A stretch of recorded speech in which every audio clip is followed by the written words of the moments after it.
Okay, today is a tiny section in Expert Secrets. It's only page 83. Usually I do a couple pages at a time, but this is such a powerful concept that I wanted to just focus on this little tiny half page called Creating Belief.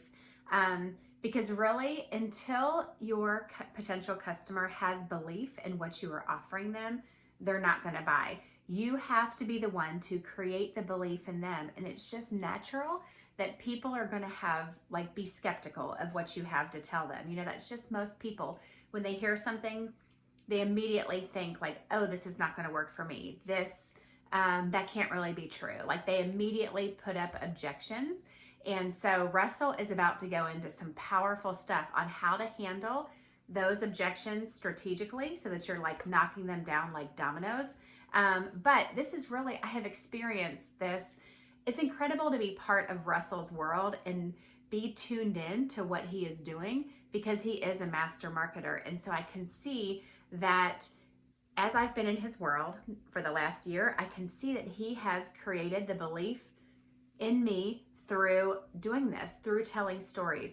So I went to Funnel Hacking Live a few months ago, and he spent so much time telling stories about people who were just like me, who weren't great at technology, who didn't have a business marketing background, who got the 2 Comma Club award.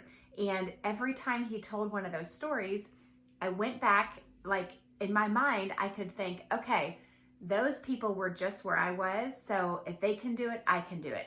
Like he was very powerfully, he took stories of other people and then did it in such a way that he's about to explain that I was able to continually put myself in their shoes and just keep having this aha moment, this epiphany of, oh my goodness, if they can do it, I can do it. So that first thing of creating belief is huge. And I have seen this with my own team because when I first started mentioning funnels a year ago, none of us had ever done them before. I'm talking about my network marketing team. None of us had ever done it before. And so it was such a foreign concept. And it was kind of like, oh, that might be kind of weird. What really is this? Is this really a thing? Until I started having some success in the first funnel. And then all of a sudden, when you see that little bit of like, oh my goodness, this is a thing. Money actually does come through these funnels. This does actually refine the process and bring you your dream customer.